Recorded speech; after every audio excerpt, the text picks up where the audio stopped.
Hello students, good morning. ಹೇಗಿದ್ದೀರಾ? ಎಲ್ಲರೂ ಆರೋಗ್ಯವಾಗಿದ್ದೀರಾ ಅಂತ ಅಂದ್ಕೊಂಡಿದ್ದೀನಿ. ನಾನು ಎಲ್ಲ ಆರೋಗ್ಯ. ಸೊ ಲಾಸ್ಟ್ ಸೆಷನ್ನಲ್ಲಿ 2 ಸೆಷನ್ಸ್ನ ಮುಗಿಸಿದ್ದೀವಿ. ಸೆಷನ್ 1ನಲ್ಲಿ ಮೀನಿಂಗ್ಸ್, ಡೆಫಿನೇಷನ್ಸ್ ಆಫ್ ಕಾರ್ಲೇಷನ್ಸ್ ನೋಡಿದ್ದೀವಿ, ಯೂಸರ್ಸ್ ನೋಡಿದ್ದೀವಿ. ಪಾರ್ಟ್ 2ನಲ್ಲಿ ಟೈಪ್ಸ್ ಆಫ್ ಕಾರ್ಲೇಷನ್ ಮತ್ತು interpretation of degree of correlation ಅನ್ನೋದನ್ನು ಸ್ಟಡಿ ಮಾಡಿದ್ದೀವಿ. ಈಗ 3ನೇ ಸೆಷನ್ ಅಥವಾ 3ನೇ ಪಾರ್ಟ್ನಲ್ಲಿ ನಾನು ನಿಮ್ಮ ಮುಂದೆ ಡಿಸ್ಕಷನ್ ಮಾಡೋಕ್ಕೆ ಬಂದಿರುವಂತಹದ್ದು Carl Pearson's coefficient of correlation. Methods of studying correlation ಅಲ್ಲಿ ಆಲ್ಜಿಬ್ರಾಯಿಕ್ ಅಥವಾ ಮ್ಯಾಥಮೆಟಿಕಲ್ ಮೆಥಡ್ಸ್ ಅಂತ ಬರುತ್ತೆ. ಅದರಲ್ಲಿ first one Carl Pearson's coefficient of correlation. ಈ Carl Pearson's coefficient of correlation ಈ ಮೆಥಡ್ನ ನೀವು ನೋಡಲಿಕ್ಕೆ ಮುಂಚೆ ಇನ್ನು ಮೊದಲು ಫಸ್ಟ್ ಆ್ಯಂಡ್ ಸೆಕೆಂಡ್ ಪಾರ್ಟ್ ನೀವು ನೋಡಿಲ್ಲ ಅಂದರೆ ದಯವಿಟ್ಟು ನಿಮ್ಮ ಹತ್ರ ರಿಕ್ವೆಸ್ಟ್ ಮಾಡೋದು, ಫಸ್ಟ್ ಪಾರ್ಟು ಮತ್ತು ಸೆಕೆಂಡ್ ಪಾರ್ಟ್ ಎರಡನ್ನೂ ಕೂಡ ನೋಡಿದ ನಂತರ ಈ ಪಾರ್ಟ್ ಬನ್ನಿ ಸ್ಟೂಡೆಂಟ್ಸ್. ಆ ಎರಡೂ ಪಾರ್ಟ್ ಕೂಡ ಡಿಸ್ಕ್ರಿಪ್ಷನಲ್ಲಿರುತ್ತೆ. ಸೊ 2 ಪಾರ್ಟ್ನ ನೋಡಿದ ನಂತರ ಈ 3ನೇ ಪಾರ್ಟ್ ಬನ್ನಿ. This is of a practical session. Theoretical aspects ಎಲ್ಲ ಮುಗಿದಿದೆ. ಸೊ ಈಗ Carl Pearson's coefficient of correlation ಬಗ್ಗೆ ಹೋಗೋಣ ಸ್ಟೂಡೆಂಟ್. ಅದಕ್ಕೆ ಮೊದಲು ನಾನು ನಿಮ್ಮ Bhaskar, assistant professor of commerce, GFGC Magadi. ಹಾಗಾದರೆ ಹೀಗೆ ಹೋಗೋಣ. Carl Pearson's coefficient of correlation. Yes students,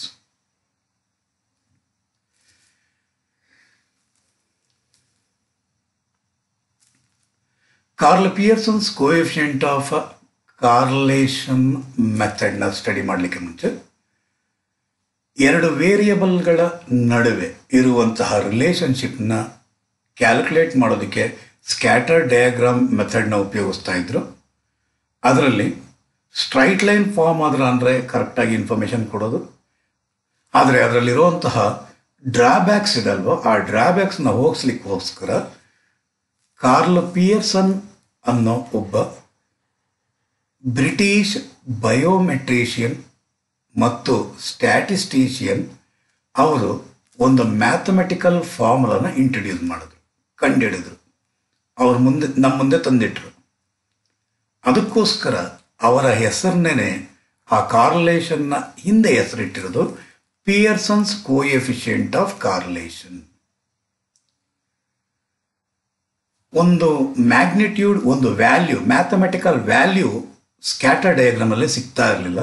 ಆ ಒಂದು ಮೇಜರ್ ಡ್ರಾಬ್ಯಾಕ್ನಿಂದ ಹೊರಬರಲಿಕ್ಕೆ ಸ್ಕ್ಯಾಟರ್ ಡಯಾಗ್ರಾಮ್ನ ಅವಾಯ್ಡ್ ಮಾಡಿ ಒಂದು ಮ್ಯಾಥಮೆಟಿಕಲ್ ವ್ಯಾಲ್ಯೂನ ಫೈಂಡ್ ಔಟ್ ಮಾಡಲಿಕ್ಕೆ, ಕಾರ್ಲೇಷನ್ ಫೈಂಡ್ ಔಟ್ ಮಾಡಲಿಕ್ಕೆ ಕಾರ್ಲ್ ಪಿಯರ್ಸನ್ ಅನ್ನುವಂತಹ ಒಬ್ಬ ಬ್ರಿಟಿಷ್ ಬಯೋಮೆಟ್ರಿಷಿಯನ್ ಮತ್ತು ಸ್ಟ್ಯಾಟಿಸ್ಟಿಷಿಯನ್ ಒಂದು ಫಾರ್ಮುಲಾನ ನಮಗೆ ಗಿಫ್ಟ್ ಕೊಟ್ಟರು. ಅದಕ್ಕೋಸ್ಕರ ಆ ಒಂದು ಕಾರ್ಲೇಷನ್, ಕೋಎಫಿಷಿಯಂಟ್ ಆಫ್ ಕಾರ್ಲೇಷನ್ನ ಹಿಂದಕ್ಕೆ ಅವರ ಹೆಸರನ್ನ ಮೆನ್ಷನ್ ಮಾಡಿದ್ದಾರೆ.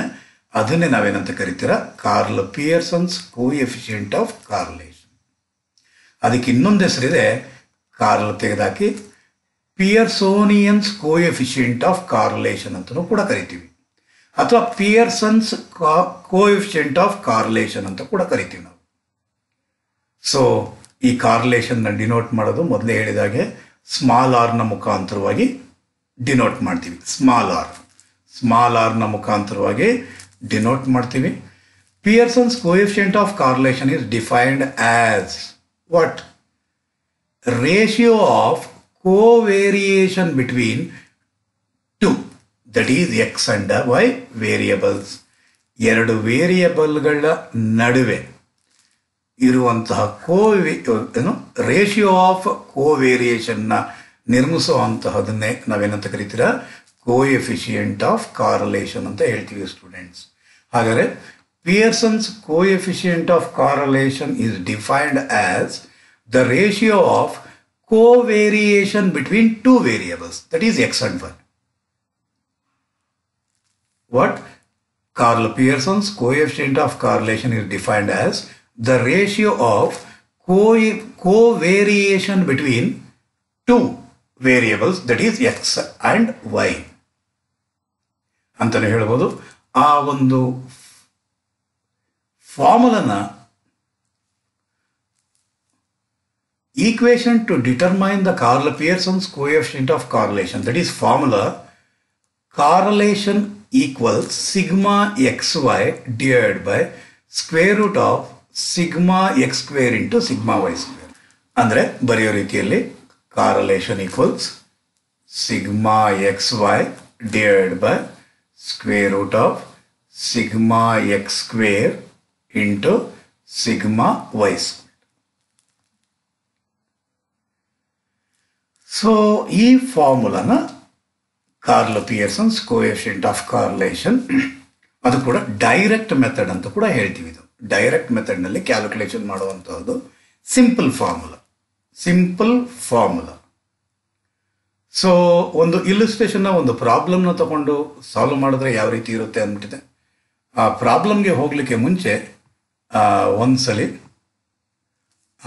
ಕಾರ್ಲೇಷನ್ ಈಕ್ವಲ್ಸ್, ಒಂದ್ಸಲಿ ನಾನು ಪ್ರಾಕ್ಟೀಸ್ ಮಾಡ್ತೀನಿ, ನೀವು ಪ್ರಾಕ್ಟೀಸ್ ಮಾಡಿಸ್ತೀನಿ.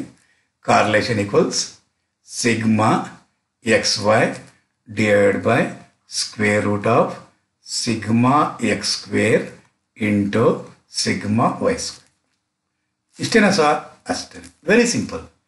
Correlation equals sigma X Y divide by square root of sigma X square into sigma Y square. Sir ನಮ್ಗೆ ಅರ್ಥ ಆಗೋಯ್ತು sir formula. Correlation equal sigma X Y divide by square root of sigma X square into sigma Y square. Students, ಯಾವುದೇ ಫಾರ್ಮುಲಾನ ನೀವು apply ಮಾಡಬೇಕು ಅಂದಾಗ, ನೀವು ಕಂಡುಹಿಡಿಬೇಕು ಅಂದಾಗ, ಈ ಫಾರ್ಮುಲಾದಲ್ಲಿ ಏನೇನು ನೀಡ್ ಇದೆ, ಏನೇನು ನೆಸೆಸಿಟಿ ಇದೆ, ಅದನ್ನು ನೀವು ಕರೆಕ್ಟಾಗಿ ತಿಳ್ಕೊಬೇಕಾಗುತ್ತೆ ಸ್ಟೂಡೆಂಟ್ಸ್. ಹಾಗಾದರೆ ಈ ಫಾರ್ಮುಲಾದಲ್ಲಿ ಸಿಗ್ಮಾ ಎಕ್ಸ್ ವೈ ಬೇಕಾಗುತ್ತೆ ನಮಗೆ, ಜೊತೆಗೆ ಸಿಗ್ಮಾ ಎಕ್ಸ್ ಸ್ಕ್ವೇರ್ ಬೇಕಾಗುತ್ತೆ ನಮಗೆ. ಈ ಫಾರ್ಮುಲಾದಲ್ಲಿ ನಾವು ಉಪಯೋಗಿಸೋದಕ್ಕೆ ಸಿಗ್ಮಾ ವೈ ಸ್ಕ್ವೇರ್ ಬೇಕಾಗುತ್ತೆ. ಈ 3 ಎಲಿಮೆಂಟ್ಸ್ ಬೇಕಾಗುತ್ತೆ ಸ್ಟೂಡೆಂಟ್ಸ್. ಹಾಗಾದರೆ ಪ್ರಾಬ್ಲಮಲ್ಲಿ ಏನು ಕೊಟ್ಟಿರ್ತಾನೆ, ನಾವು ಏನನ್ನು ಕಂಡುಹಿಡಿಬೇಕು ಅಂದರೆ ನೋಡೋಣ. ಪ್ರಾಬ್ಲಮ್ ನೋಡ್ಕೊಂಡು ಮುಂದಕ್ಕೆ ಹೋಗೋಣ. Okay students, yes, problem number 1. X ಕೊಟ್ಟಿದ್ದಾನೆ. ಎಕ್ಸ್ ವೇರಿಯಬಲ್ ಇದೆ, ವೈ ವೇರಿಯಬಲ್ ಇದೆ. From the following data calculate coefficient of correlation. Coefficient of ಕಾರ್ಲೇಷನ್ನ ಕ್ಯಾಲ್ಕುಲೇಟ್ ಮಾಡಬೇಕಂತ. ಹಾಗಾದರೆ ಕೋಎಫಿಷಿಯಂಟ್ ಆಫ್ ಕಾರ್ಲೇಷನ್ನ ಕ್ಯಾಲ್ಕುಲೇಟ್ ಮಾಡಲಿಕ್ಕೆ ಏನು ಮಾಡಬೇಕಾಗಿರುತ್ತೆ? ಫಸ್ಟ್ ಈ ಸೀರೀಸ್ ಎಕ್ಸ್ ಬರ್ಕೋಣ. ಎಕ್ಸ್ ಏನೇನಿದೆ, 1 2 3 4 5. ಬ್ಯೂಟಿಫುಲ್. ವೈ ಬರ್ಕೊಳ್ಳೋಣ. ವೈ 10 20 30 40 50 5. ನಮ್ಗೆ ಇಲ್ಲಿ ಕಾರ್ಲೇಷನ್ನ ಕ್ಯಾಲ್ಕುಲೇಟ್ ಮಾಡಲಿಕ್ಕೆ ಫಾರ್ಮುಲಾ ಬರೀತಾ ಇದ್ದೀನಿ. Correlation equals sigma X Y divide by square root of sigma X square into sigma Y square. ಹಾಗಾದ್ರೆ ಇಲ್ಲಿ ಎಕ್ಸ್ ಕಾಣಿಸ್ತಾ ಇದೆಯಲ್ಲ ಸರ್, ವೈ ಕಾಣಿಸ್ತಾ ಇದೆಯಲ್ಲ ಸರ್, ಎಕ್ಸ್ ವೈ ಮಾಡ್ಬಿಡೋಣವಾ? ನಾವು ಇಲ್ಲಿ ತಗೊಂಡಿರೋದು ಡಿವಿಯೇಷನ್ಸ್ನ ತಗೊಂಡಿರೋದು. ಅದಕ್ಕೋಸ್ಕರ ನಾವೇನು ಮಾಡಬೇಕಾಗಿರುತ್ತೆ, ಎಕ್ಸ್ನ ಕ್ಯಾಲ್ಕುಲೇಟ್ ಮಾಡಬೇಕು. X equals X minus X bar. ಏನು? X minus X bar.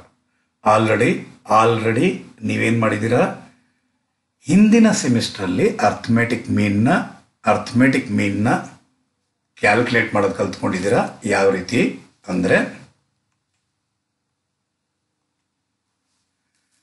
X bar equals sigma X divide by N. ಹಾಗಾದರೆ ಎಕ್ಸ್ ಎಲ್ಲಿದೆ, ಎಕ್ಸ್ನ 1 + 2 + 3 + 4 + 5 ಇಷ್ಟನ್ನು ಟೋಟಲ್ ಮಾಡ್ತೀರಾ. ಅದನ್ನು ನಾವು ಕರಿತೀರಾ ಸಿಗ್ಮಾ ಎಕ್ಸ್. ಸಿಗ್ಮಾ ಎಷ್ಟು ಬರುತ್ತೆ? 5 5 10 5 15. ಹಾಗೆ ಬರುವಂಥದ್ದು ಸಿಗ್ಮಾ ಎಕ್ಸ್ ಅಂದರೆ 15 divide by number of observation. N ಅಂದರೆ 1 2 3 4 5 5 ಐಟಮ್ ಇದೆ ಡಿವೈಡ್ ಬೈ 5. ಹಾಗಾದರೆ ಬರುವಂತಹದ್ದು 3. ಎಕ್ಸ್ ಬಾರ್ ಅಂದರೆ ಎಷ್ಟು ಬಂತು? 3 ಬಂತು. ಹಾಗಾದರೆ ನಾವಿಲ್ಲಿ ಕ್ಯಾಲ್ಕುಲೇಟ್ ಮಾಡಬೇಕಾಗಿರೋದು ಇಲ್ಲಿ 3 ತಗೊಂತೀವಿ. ಎಕ್ಸ್ ಬಾರ್ನ ಮೇಲೆ 3 ಬರೀರಿ. ಹಾಗಾದರೆ X minus X bar, X minus X bar, X minus X bar. X ಇಲ್ಲಿದೆ, ಎಕ್ಸ್ ಇಲ್ಲಿದೆ ಅಂದರೆ 1 minus X bar. X bar ಅಂದರೆ 3. 1 ಮೈನಸ್ 3, 1 ಮೈನಸ್ 3 ಅಂದರೆ ಬರೋದು -2. 2 ಮೈನಸ್ 3 -1. 3 ಮೈನಸ್ 3 0. 4 ಮೈನಸ್ 3 1. 5 ಮೈನಸ್ 3 2. ಹಾಗಾದರೆ ಎಕ್ಸ್ನ ಕಾಲಮ್ನ ಪ್ರಿಪೇರ್ ಮಾಡಿದ್ದಾಯಿತು. ಎಕ್ಸ್ನ ಡಿವಿಯೇಷನ್ಸ್ನ ತಗೊಂಡಿರೋದು ಅರ್ಥಮೆಟಿಕ್ ಮೀನ್ನಲ್ಲಿ. ಹಾಗಾದರೆ the deviations are taken from actual mean. The deviations are taken from actual mean. X ಬಂತು ನಮಗೆ. ನೆಕ್ಸ್ಟ್ ನಾವೇನು ಕಂಡುಹಿಡಿಬೇಕಾಗಿರುತ್ತೆ? ವೈ ಕಂಡುಹಿಡಿಬೇಕು. ಹಾಗಾದರೆ Y equals Y minus Y bar, Y minus Y bar. ಹಾಗಾದರೆ ವೈನ ಕ್ಯಾಲ್ಕುಲೇಟ್ ನಾವು ಮಾಡಬೇಕು ಅಂತಂದರೆ ಏನನ್ನ ಕ್ಯಾಲ್ಕುಲೇಟ್ ಮಾಡಬೇಕು? ವೈನ ಕ್ಯಾಲ್ಕುಲೇಟ್ ಮಾಡಬೇಕು ಅಂದರೆ ವೈ ಮೈನಸ್ ವೈ ಬಾರ್. ಹಾಗಾದರೆ ವೈ ಇಲ್ಲಿದೆ, ವೈ ಬಾರ್ನ ಕ್ಯಾಲ್ಕುಲೇಟ್ ಮಾಡಬೇಕು.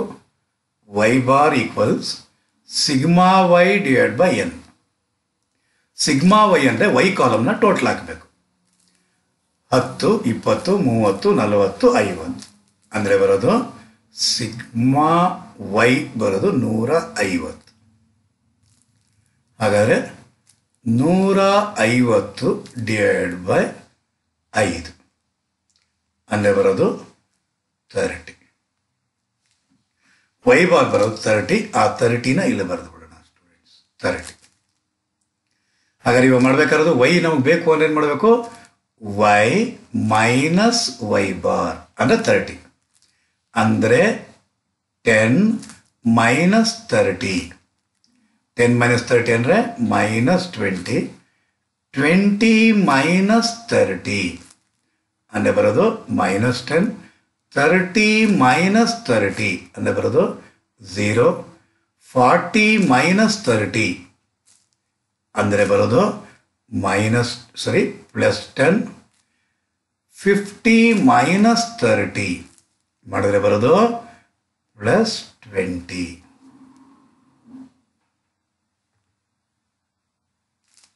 ಸೊ ಎಕ್ಸ್ ಬಂತು, ವೈ ಬಂತು. ನಾವೇನು ಮಾಡಬೇಕಾಗಿರುತ್ತೆ?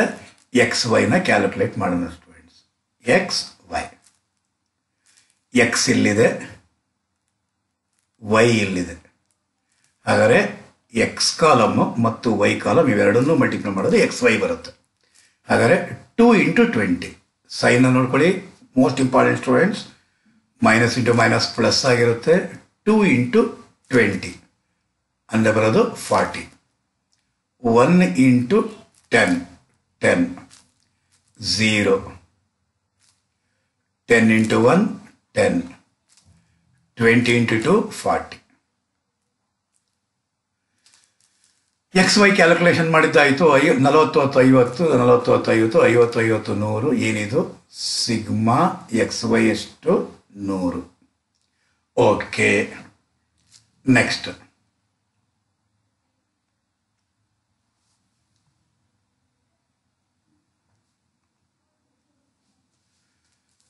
ನೋಡೋಣ. ಎಕ್ಸ್ ಸ್ಕ್ವೇರ್ ಕ್ಯಾಲ್ಕುಲೇಟ್ ಮಾಡಬೇಕು. ನೆಕ್ಸ್ಟ್ ಏನು ಕ್ಯಾಲ್ಕುಲೇಟ್ ಮಾಡಬೇಕು? X square. ಎಕ್ಸ್ ಸ್ಕ್ವೇರ್ ಹೆಂಗೆ ಬರುತ್ತೆ? ಇಲ್ಲಿ ಎಕ್ಸ್ ಇದೆ, ಇಲ್ಲಿ ಏನಿದೆ? ಎಕ್ಸ್ ಇದೆ. ಇದು ಎಕ್ಸ್ ಆಗಿರುತ್ತೆ. ಈ ಎಕ್ಸ್ನ ಸ್ಕ್ವೇರ್ ಮಾಡಬೇಕು ಅಂದರೆ 2 × 2 ಅಂದರೆ ಬರೋದು 4. 1 × 1 1. 0 × 0 0. 1 × 1 1. 2 into 2 4. ಟೋಟಲ್ ಮಾಡ್ರಿ ಏನಿದು ಸಿಗ್ಮಾ ಎಕ್ಸ್ ಸ್ಕ್ವೇರ್ ಅಂದರೆ ಬರೋದು 10. ನೆಕ್ಸ್ಟ್ ಇವಾಗ ಮಾಡಬೇಕಾಗಿರೋದು ಸ್ಟೂಡೆಂಟ್ಸ್ ವೈ ಸ್ಕ್ವೇರ್. ವೈನ ನೋಡ್ಕೊಳ್ಳಿ, ವೈ ಇಲ್ಲಿದೆ, ಈ ವೈಗೆ ಏನು ಮಾಡಬೇಕು ಸ್ಕ್ವೇರ್ ಮಾಡಬೇಕು ನಾವು. ಹಾಗಾದರೆ 20 into 20 400, 10 into 10 100, 0 into 0 0, 10 into 10 100, 20 into 20 400. ಇದನ್ನಿಷ್ಟು ನಾವು ಟೋಟಲ್ ಮಾಡಿದ್ರೆ ಬರೋದು ನ ಕರಿತೀವಿ ಸಿಗ್ಮಾ ವೈ ಸ್ಕ್ವೇರ್, ಅದೇನೇ 1000. ಟೇಬಲ್ ನೀಟಾಗಿ ಅರ್ಥ ಆಯಿತು ಅನ್ಸುತ್ತೆ ಸ್ಟೂಡೆಂಟ್ಸ್. ಮತ್ತೊಂದ್ಸಲ ರಿವೈಸ್ ಮಾಡ್ಕೊಂಡ್ಬಿಡ್ತೀನಿ. ಎಕ್ಸ್ ಕೊಟ್ಟಿರ್ತಾನೆ, ವೈ ಕೊಟ್ಟಿರ್ತಾನೆ, ಎರಡು ವೇರಿಯಬಲ್. ಅದರಿಂದ ನಾವು ಎಕ್ಸ್ ಕಂಡುಹಿಡಿಬೇಕು. ಎಕ್ಸ್ ಹೆಂಗೆ ಬರುತ್ತೆ? X minus X bar. ಹಾಗಾದರೆ ಎಕ್ಸ್ ಬಾರ್ನ ಕ್ಯಾಲ್ಕುಲೇಟ್ ಮಾಡಬೇಕು ಅಂದ್ರೆ ಏನು ಮಾಡಬೇಕು? Sigma X by N. X ಕಾಲಮ್ನ ಟೋಟಲ್ ಮಾಡ್ತೀರಾ, ಅದನ್ನೇ ನಾವೇನಂತ ಕರಿತೀರಾ? ಸಿಗ್ಮಾ ಎಕ್ಸ್ ಅಂತ ಕರಿತೀವಿ. ಸೊ ಎನ್ ಅಂದರೆ number of observation. So sigma X divide by ಎನ್ನ ಮಾಡಿದ್ರೆ ಬರೋದು ಎಕ್ಸ್ ಬಾರ್ ಆಗಿರುತ್ತೆ.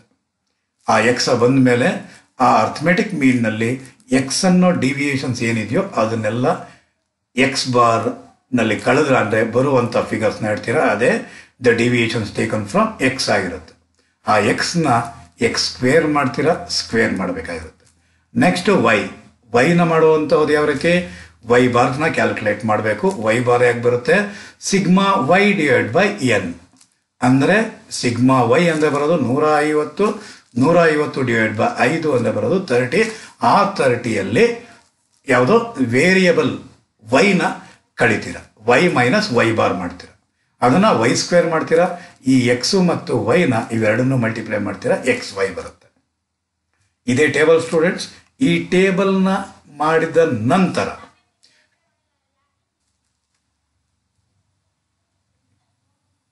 R equals sigma X Y ಇದೆ. ಸಿಗ್ಮಾ ಎಕ್ಸ್ ವೈ ಹೇಗೆ ಬರುತ್ತೆ? ಇಲ್ಲಿದೆ ನೋಡಿ, ಇಲ್ಲಿ ಸಿಗ್ಮಾ ಎಕ್ಸ್ ವೈ ಎಷ್ಟಿದೆಯಂತೆ? 100. 100 divided by square root of sigma X square. Sigma X square ಅಂದರೆ ಎಷ್ಟಿದೆ? 10 ಇದೆ. ಸಿಗ್ಮಾ ಎಕ್ಸ್ ಸ್ಕ್ವೇರ್ ಅಂದರೆ ಎಷ್ಟಿದೆ? 10 ಇದೆ. ಇಂಟು ಸಿಗ್ಮಾ ವೈ ಸ್ಕ್ವೇರ್ ಅಂದರೆ ಎಷ್ಟಿದೆ? 1000 ಇದೆ. 1000. Then 100 divided by ಕ್ಯಾಲ್ಕುಲೇಟರ್ ತಗೊಳ್ಳಿ. ಕ್ಯಾಲ್ಕುಲೇಟರ್ ತಗೊಂಡು 10 into 1000 ಮಾಡಿ 10,000 ಬರುತ್ತೆ. 10,000. ಹಾಗಾದರೆ 100 divide by square root of 10,000 ಮಾಡಿ. 10,000ಗೆ ಸ್ಕ್ವೇರ್ ರೂಟ್ ಅಂತ್ರಿ ಬರುವಂಥದ್ದು 100. ಹಾಗಾದರೆ 100 ಡಿವೈಡ್ ಬೈ 100 ಅಂದರೆ 1. ಅಂದರೆ ಎಂಥದ್ದು? +1. +1 ಅಂದರೆ ಪರ್ಫೆಕ್ಟ್ ಪಾಸಿಟಿವ್ ಕಾರ್ಲೇಷನ್.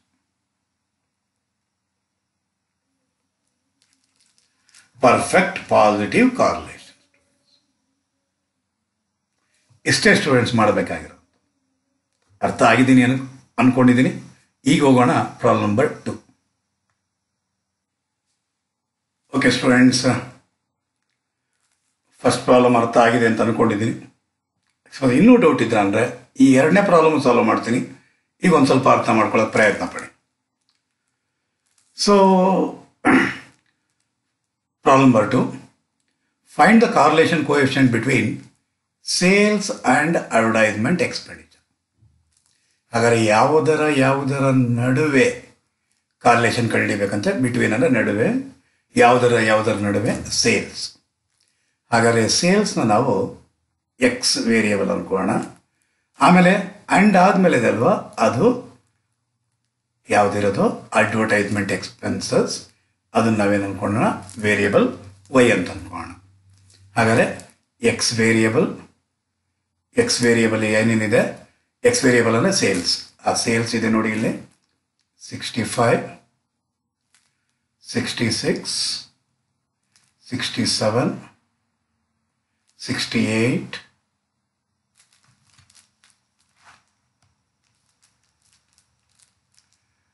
69,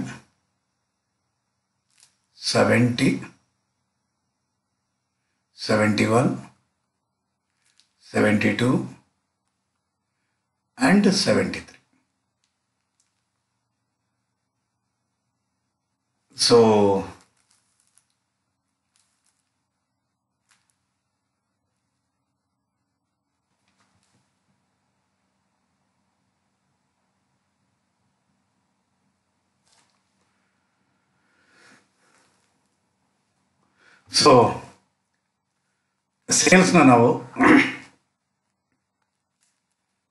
ಸೇಲ್ಸ್ನ ನಾವು ಎಕ್ಸ್ ಅಂತ ಅನ್ಕೊಂಡಿದ್ದೀವಿ, ಅಡ್ವರ್ಟೈಸ್ಮೆಂಟ್ ಎಕ್ಸ್ಪೆನ್ಸಸ್ನ ವೈ ಅನ್ಕೊಂಡಿದ್ದೀವಿ. ಹಾಗಾದರೆ ಸೇಲ್ಸ್ನ ನೋಡೋಣ.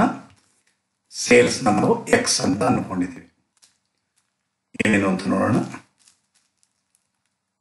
65, 66, 67, 68, 69, 70, 71, 72 and 73. ವೈನ ನಾವು ಅಡ್ವರ್ಟೈಸ್ಮೆಂಟ್ ಎಕ್ಸ್ಪೆನ್ಸಸ್ ಅಂದ್ಕೊಂಡಿದ್ದೀವಿ. ಅಡ್ವರ್ಟೈಸ್ಮೆಂಟ್ ಎಕ್ಸ್ಪೆನ್ಸಸ್ನ ನಾವು ವೈ ಅಂತ ಅಂದ್ಕೊಂಡಿದ್ದೀವಿ. ಏನಿದೆ ಅಂತ ನೋಡೋಣ. 66, 67, 64, 67, 71, 69, 70, 68 and 70. ಎಕ್ಸ್ ತಗೊಂಡ್ವಿ, ವೈ ತಗೊಂಡ್ವಿ. ಈಗ ನಾವು ಫಸ್ಟ್ ಮಾಡಬೇಕಾಗಿರೋ ಕೆಲಸ ಏನು? ಎಕ್ಸ್ ಬಾರ್ನ ಕ್ಯಾಲ್ಕುಲೇಷನ್ ಮಾಡ್ಕೊಂಡ್ಬಿಡೋಣ. ಏನು ಕ್ಯಾಲ್ಕುಲೇಟ್ ಮಾಡ್ಕೊಳ್ಳೋಣ? ಎಕ್ಸ್ ಬಾರ್ನ ಕ್ಯಾಲ್ಕುಲೇಷನ್ ಮಾಡ್ಕೊಳ್ಳೋಣ. X bar equals sigma X divide by N. ಎಕ್ಸ್ನ ಟೋಟಲ್ ಹಾಕಬೇಕು.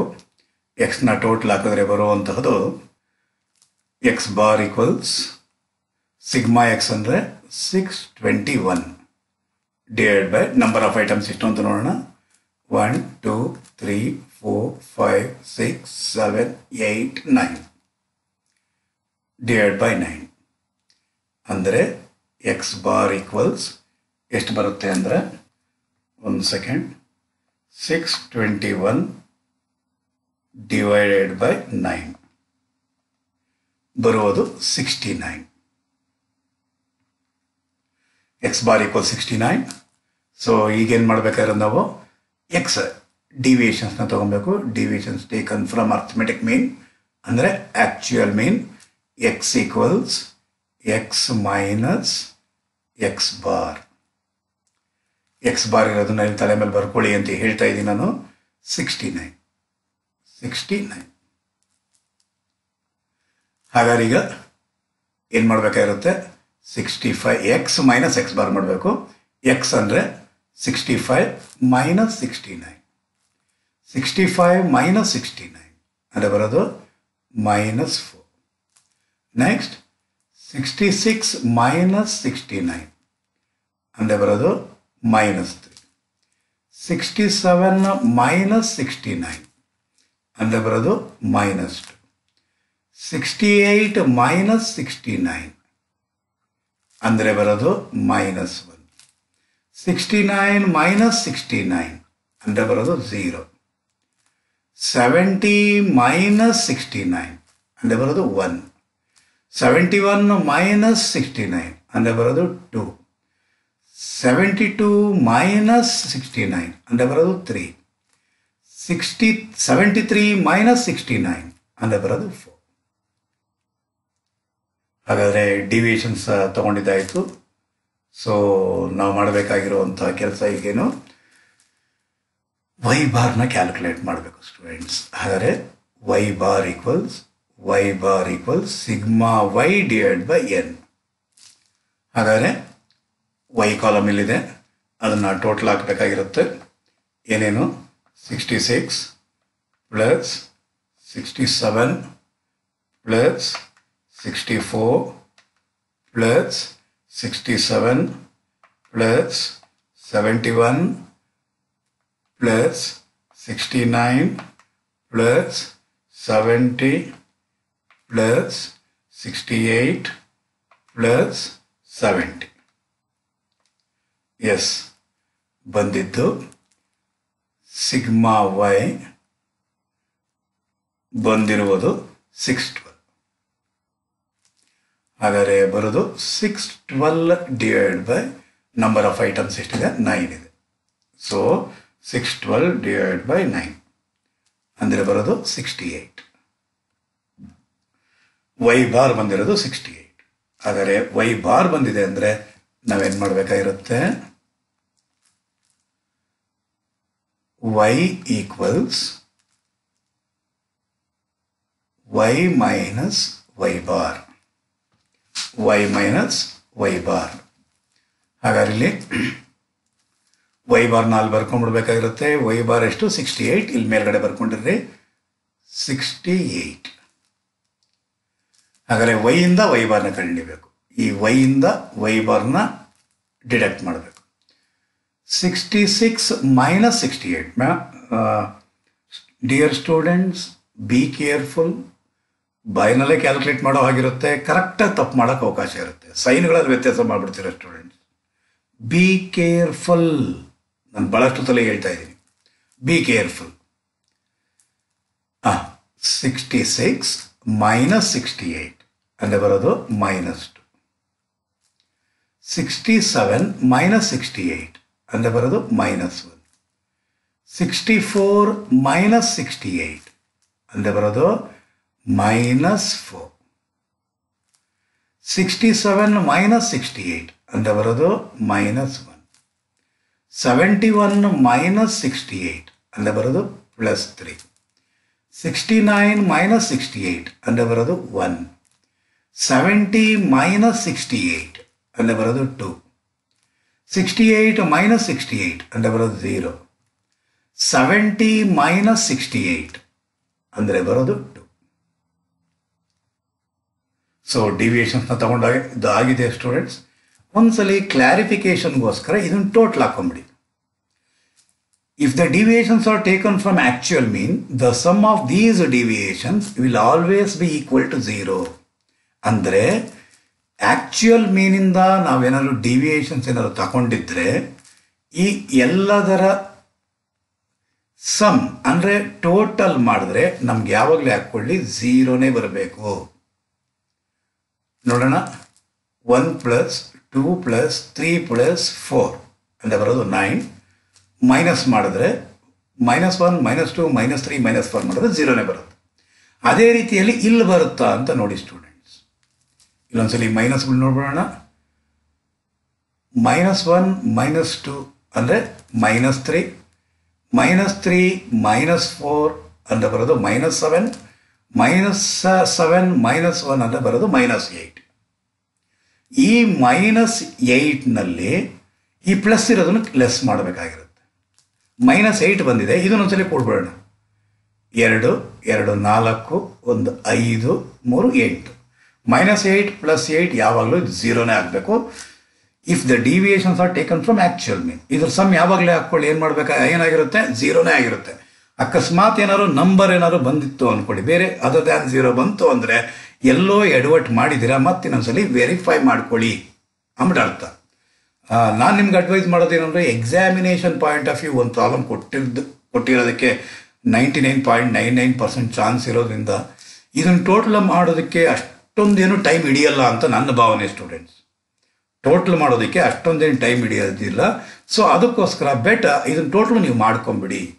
ಇದು ಮಾಡ್ಕೊಂಡ್ರೆ ಅಂದರೆ ಇಲ್ಲಿವರೆಗೂ ಮಾಡಿರೋದು ನೀವು ಕರೆಕ್ಟಾಗಿದೆ ಅಂತ ಅಂದ್ಕೊಬೋದು. ಸ್ಪೆಸಿಫಿಕ್ ಎರರ್ಸ್ ಆಗಿದ್ರೆ ಇಲ್ಲಿ -2 ಮಾಡಿಬಿಟ್ಟಿದೆ, ಇಲ್ಲಿ +3 ಮಾಡಿಬಿಟ್ರೆ ಅಂತಂದರೆ ಎರರ್ಸ್ ಕಾಂಪನ್ಸೇಟ್ ಆಗಿಬಿಡುತ್ತೆ. ಅದನ್ನು ಹೇಳಲಿಕ್ಕಾಗಲ್ಲ. ಈಗಿರೋವಂಥ ಇದರಲ್ಲಿ ಇದು ಕರೆಕ್ಟಾಗಿದೆ ಅಂತ ಅಂದ್ಬಿಟ್ಟಿದೆ. ನೆಕ್ಸ್ಟ್ ಎಕ್ಸ್ ಇಲ್ಲಿದೆ, ವೈ ಇಲ್ಲಿದೆ, XY ಮಾಡ್ಕೊಳ್ಳಿ. ನಿಮ್ಮ ಪ್ರಶ್ನೆ, ಸರ್ ಎಕ್ಸ್ ಇದೆ x² ಮಾಡ್ತೀವಿ, ವೈ ಇದೆ y² ಮಾಡ್ಕೊತೀವಿ ಅಂತಂದಾಗ ಇದು 2 ಕಾಲಮ್ ಫಿಲ್ ಆದಾಗ ಈ x Y x² y² 4 ಕಾಲಮ್ನಲ್ಲಿ cross ಆಗಿ ನೀವು ಏನು ಮಾಡೋಕ್ಕೆ ಅವಕಾಶ ಇರುತ್ತೆ?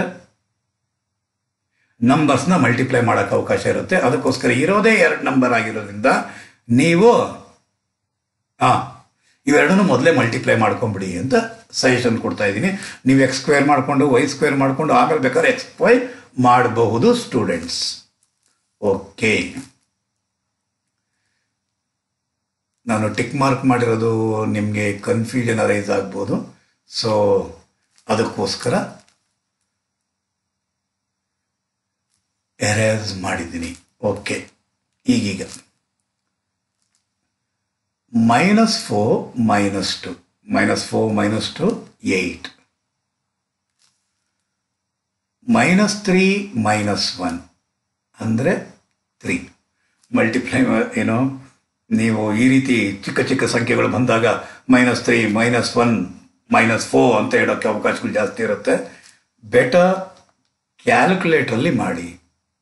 ಸುಮ್ಮನೆ ಉದಾಹರಣೆಗೆ -4 -2ನ ಮಲ್ಟಿಪ್ಲೈ ಮಾಡಬೇಕು ಅಂದಾಗ 4 ಅಂತ ಒತ್ತಿ ಪ್ಲಸ್ ಆರ್ ಮೈನಸ್ ಬಟನ್ ಅಂತ ಇರುತ್ತೆ students. Plus or minus button ಅಂತ ಇರುತ್ತೆ. ಆ ಪ್ಲಸ್ ಆರ್ ಮೈನಸ್ ಬಟನ್ನ ಒತ್ಕೊಳ್ಳಿ, -4 ಅಂತ ಬರುತ್ತೆ. ಇಂಟು ಬಟನ್ನ ಒತ್ತಿ, ನೆಕ್ಸ್ಟ್ ಆಮೇಲೆ ಸೈನ್ನ ಒತ್ತಲಿಕ್ಕೆ ಹೋಗಬೇಡಿ. 2 ಒತ್ತಿ 2ನ ಪ್ರೆಸ್ ಮಾಡಿ, ಅದಾದ ಮೇಲೆ ಪ್ಲಸ್ ಆರ್ ಮೈನಸ್ ಬಟನ್ನ ಒತ್ತಿ, ಆಗ ನಿಮಗೆ ಕಾಣಿಸುತ್ತೆ -2. ಈಕ್ವಲ್ಸ್ನ ಒತ್ತಿ, ಆವಾಗ ಬರುತ್ತೆ +8 ಬರುತ್ತೆ ಸ್ಟೂಡೆಂಟ್ಸ್. +8 ಬರುತ್ತೆ. ಅರ್ಥ ಆಗಿದೆ ಅಂತ ಅಂದ್ಕೊಂಡಿದ್ದೀನಿ ಸ್ಟೂಡೆಂಟ್ಸ್. ಅದೇ ರೀತಿಯಲ್ಲಿ 3 ಒತ್ತಿ, ಕ್ಯಾಲ್ಕುಲೇಟರ್ ಆಪರೇಷನ್ ಬಗ್ಗೆ ಮಾತಾಡ್ತಾ ಇದ್ದೀನಿ. 3ನ ಪ್ರೆಸ್ ಮಾಡಿ, ಆ 3ನ ಪ್ರೆಸ್ ಮಾಡಿದ್ಮೇಲೆ ಪ್ಲಸ್ ಆರ್ ಮೈನಸ್ ಬಟನ್ನ ಒತ್ತಿ, ಆಗ -3 ಆಗುತ್ತೆ. ಇಂಟು ಬಟನ್ನ ಒತ್ತಿ, ಆಮೇಲೆ 1 ಒತ್ತಿ, ಆಮೇಲೆ 1ನ ಒತ್ತಿ, ಆಮೇಲೆ ಪ್ಲಸ್ ಆರ್ ಮೈನಸ್ ಬಟನ್ನ ಒತ್ತಿ, -1 ಆಗುತ್ತೆ. ಈಕ್ವಲ್ಸ್ನ ಒತ್ತಿದಾಗ 3 ಬರುತ್ತೆ. So 2 × 4 8, minus into minus plus ಆಗುತ್ತೆ ಅನ್ನೋ ಉದ್ದೇಶಕ್ಕೆ 1 × 1 1, 3 × 0 0, 1 × 1 1, 2 × 2 4, 3 × 0 0, 4 × 2 8. ಸೊ ಇದನ್ನ ಟೋಟಲ್ ಮಾಡಿದ್ದೆ ಆದರೆ 8 × 16 3 19 1 20 21 21 4 25 28 33 33 ಏನಿದು ಸಿಗ್ಮಾ ಎಕ್ಸ್.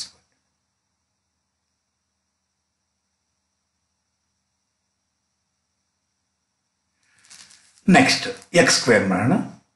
ಎಕ್ಸ್ ಸ್ಕ್ವೇರ್ ಹೇಗೆ ಬರುತ್ತೆ? ಎಕ್ಸ್ ಸ್ಕ್ವೇರ್ ಹೇಗೆ ಬರುತ್ತೆ? ಎಕ್ಸ್ ಸ್ಕ್ವೇರ್ ಹೇಗೆ ಬರುತ್ತೆ ಅಂದರೆ ಎಕ್ಸ್ನ ಈ ಎಕ್ಸ್ ಅನ್ನೋ ಕಾಲಮ್ನ ಸ್ಕ್ವೇರ್ ಮಾಡೋದ್ರಿಂದ, ಅಂದರೆ 4 × 4 16.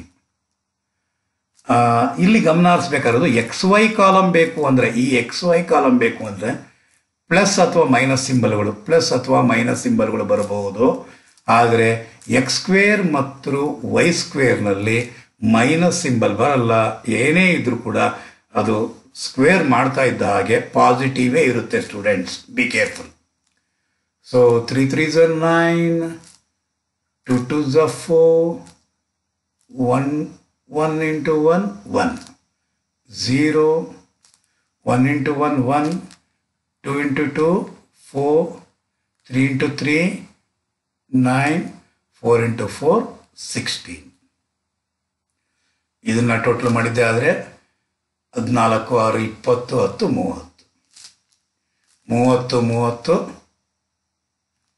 60. ಏನಿದು sigma X square. Sigma Y ಸ್ಕ್ವೇರ್ನ ಮಾಡೋದೇ ಆದರೆ ವೈ ಇಲ್ಲಿದೆ.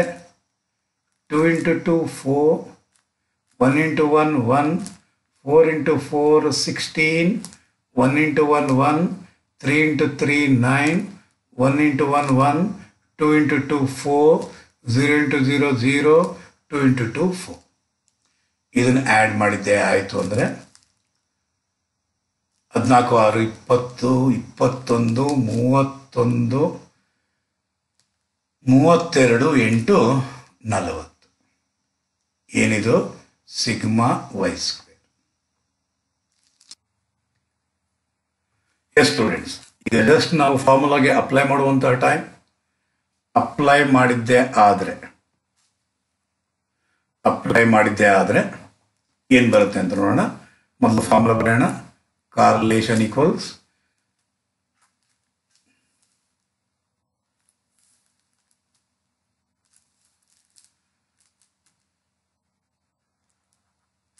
sigma xy divided by square root of sigma x square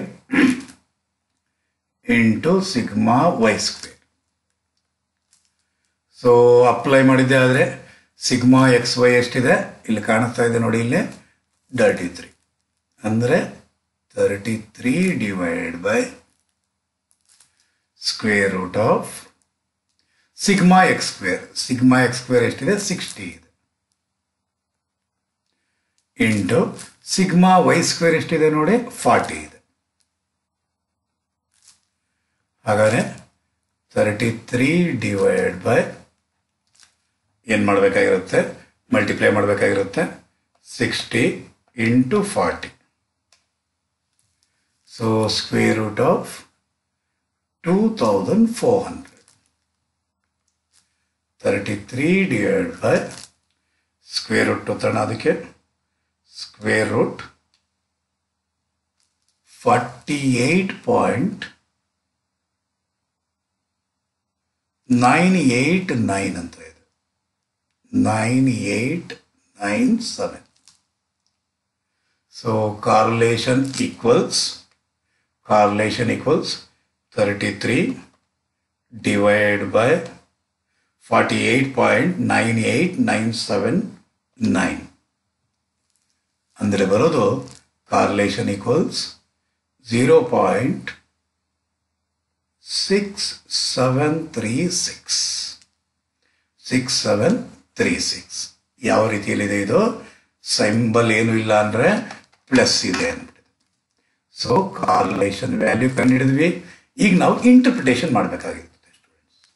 interpretation ಯಾವ ರೀತಿ ಮಾಡ್ತೀರಾ? ಯಾವುದಿದು? 67 ಪೈಸಾ ಇದೆ, 67 ಪೈಸಾ ಇದೆ. ನಾನು ನಿಮ್ಗೆ ಹೇಳಿರೋದೇನು, 25 ಪೈಸದ ಒಳಗಡೆ ಇದ್ರೆ ಲೋ ಡಿಗ್ರಿ, 75 ಪೈಸಕ್ಕಿಂತ ಜಾಸ್ತಿ ಇತ್ತು ಅಂದರೆ ಹೈ ಡಿಗ್ರಿ. ಸೊ ಇವೆರಡರ ಮಧ್ಯದಲ್ಲಿದ್ದರೆ yes moderate degree, positive correlation. Positive degree, moderate degree, positive correlation. So, hope ಎರಡನೇ ಪ್ರಾಬ್ಲಮ್ ಕೂಡ ಸಾಲ್ವ್ ಮಾಡಿದ್ದೀನಿ, ಅರ್ಥ ಆಗಿದೆ ಅಂತ ಭಾವಿಸ್ತೀನಿ ಸ್ಟೂಡೆಂಟ್ಸ್. ಸೊ ಇವತ್ತಿನ ಸೆಷನ್ ಇಲ್ಲಿಗೆ ಮುಗಿಸೋಣ. ಇಲ್ಲಿಗೆ ಸೆಷನ್ 3 ಕಂಪ್ಲೀಟ್ ಆಗುತ್ತೆ. ಕಾರ್ಲೇಷನ್ ಅನಾಲಿಸಿಸ್ನಲ್ಲಿ ಕಾರ್ಲ್ ಪಿಯರ್ಸನ್ಸ್ ಕೋಎಫಿಷಿಯೆಂಟ್ ಆಫ್ ಕಾರ್ಲೇಷನ್ನ ಯಾವ ರೀತಿ ಕ್ಯಾಲ್ಕುಲೇಷನ್ ಮಾಡಬೇಕು, ಡೈರೆಕ್ಟ್ ಮೆಥಡ್ ಅಂದ್ಬಿಟ್ಟಿದೆ. ಡೈರೆಕ್ಟ್ ಮೆಥಡ್ನಲ್ಲಿ ಯಾವ ರೀತಿ ಕ್ಯಾಲ್ಕುಲೇಷನ್ ಮಾಡಬೇಕು ಅನ್ನೋದು ಗೊತ್ತಾಗಿದೆ ನಿಮಗೆ. ಸೊ ಮುಂದಿನ ಸೆಷನ್ನಲ್ಲಿ ಪ್ರಾಬ್ಲಮ್ ನಂಬರ್ 3 ಮುಖಾಂತರವಾಗಿ ನಿಮ್ಮ ಮುಂದೆ ಬರ್ತೀನಿ ಸ್ಟೂಡೆಂಟ್ಸ್. ಅಲ್ಲಿವರೆಗೂ ಬಾಯ್.